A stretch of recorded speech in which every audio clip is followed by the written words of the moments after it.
দৃষ্টি রেখে আমরা আগামীকাল 26শে নভেম্বর একটা মেইন প্রোগ্রাম করতে যাচ্ছি, যেটা হবে উমাকান্ত একাডেমি থেকে সকাল 7টায় পদযাত্রা শুরু হবে এবং সেটা গিয়ে শেষ হবে উজ্জয়ন্ত প্রাসাদে। সেখানে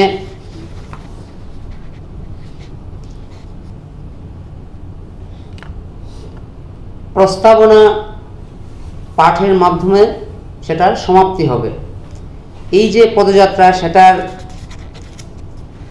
সেটাতে উপস্থিত থাকার সম্মতি দিয়েছেন আমাদের মাননীয়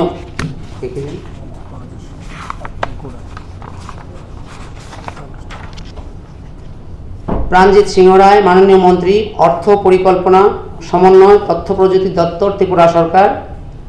ইনি প্রধান অতিথি হিসেবে উপস্থিত থাকবেন এবং সম্মানিত অতিথি হিসেবে উপস্থিত থাকবেন শ্রী টিঙ্কু রায়, মাননীয় মন্ত্রী, যুব বিষয়ক ও ক্রীড়া, সমাজ শিক্ষা ও সমাজ কল্যাণ এবং শ্রম দপ্তর, ত্রিপুরা সরকার।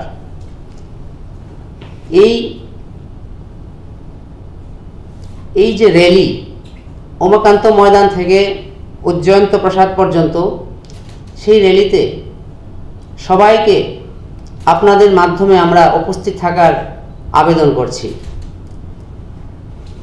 এই অনুষ্ঠানের পাশাপাশি আগামীকালকে প্রত্যেক অফিস, স্কুল, কলেজে সকাল 11টায় প্রস্তাবনা পাঠের মাধ্যমে এই সংবিধানকে আমরা স্মরণ করব এবং সংবিধানের যে নীতি আদর্শ সেগুলিকে আমরা আবার স্মরণ করে সেই আদর্শে আমাদের দেশকে এগিয়ে নিয়ে যাওয়ার সংকল্পবদ্ধ হব।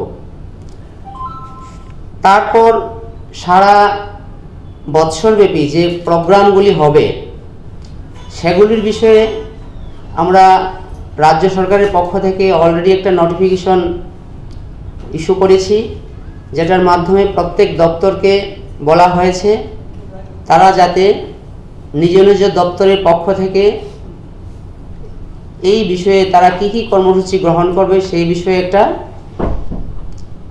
তালিকা তৈরি করে আগামী 30 নভেম্বরের মধ্যে আইন দপ্তরের কাছে জমা দেয় এবং আইন দপ্তর সেগুলো কম্পাইল করে তারপর সবার কাছে সার্কুলেট করবে।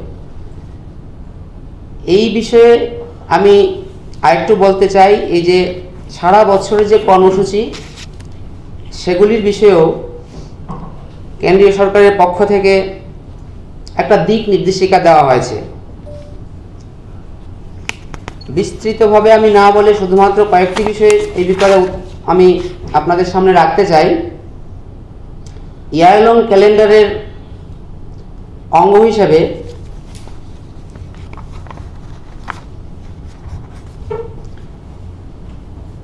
এডুকেশন দপ্তর, শিক্ষা দপ্তর এবং পঞ্চায়েত দপ্তরকে বিশেষ ভূমিকা নিতে হবে।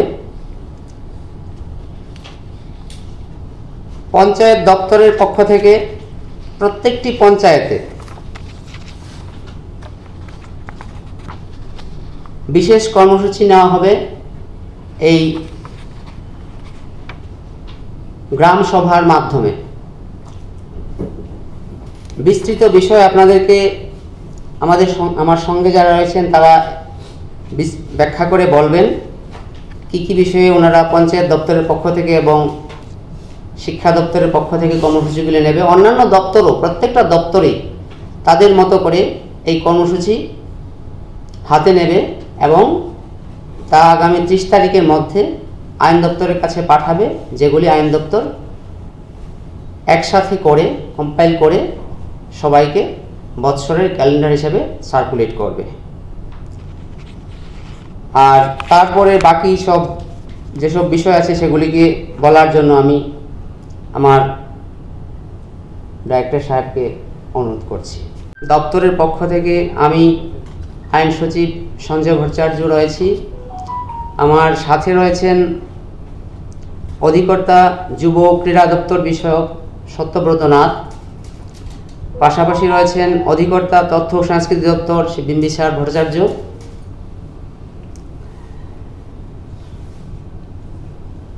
26শে নভেম্বর 1949 সালের আমাদের সংবিধান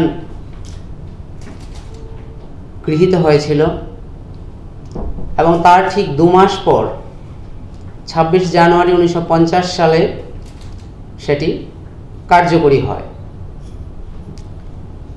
আপনারা হয়তো জানেন প্রত্যেক বছরই এই দিনটিকে বিশেষ মর্যাদার সাথে পালন করা হয়। ঠিক একইভাবে এবছরও সমগ্র দেশে এই দিনটিকে একটি বিশেষ মর্যাদার সঙ্গে পালন করার সিদ্ধান্ত নেওয়া হয়েছে। এবং শুধু তাই নয়, এবছর যেহেতু এটা 75 বছর পূর্তি হতে চলেছে, আমাদের সংবিধান গৃহীত হবার থেকে 75 বছর পূর্ণ হতে চলেছে, সেই জন্য এবছর আগামীকাল থেকে যে কর্মসূচি শুরু হবে সেটা 1 বছর ব্যাপী চলবে। ইয়ার লং প্রোগ্রামের আয়োজন করা হয়েছে এবং কেন্দ্রীয় সরকার থেকে এই বিষয়ে প্রত্যেক রাজ্য সরকারকে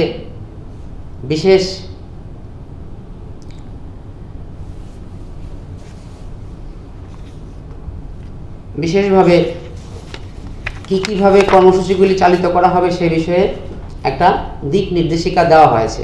বিশেষ উদ্দেশ্যে সংক্ষিপ্ত সময়ের নোটিশে আজকের এই প্রেস মিটের আয়োজন করা হয়েছে। আপনারা জানেন 26 নভেম্বর প্রত্যেক বছর সংবিধান দিবস হিসাবে পালন করা হয়। এই বিষয়ে আমাদের রাজ্যের পক্ষ থেকে যে সমস্ত কর্মসূচি নেওয়া হচ্ছে সেসব বিষয়ে সবাইকে অবগত করার জন্য আজকের এই প্রেস মিটের আয়োজন করা হয়েছে।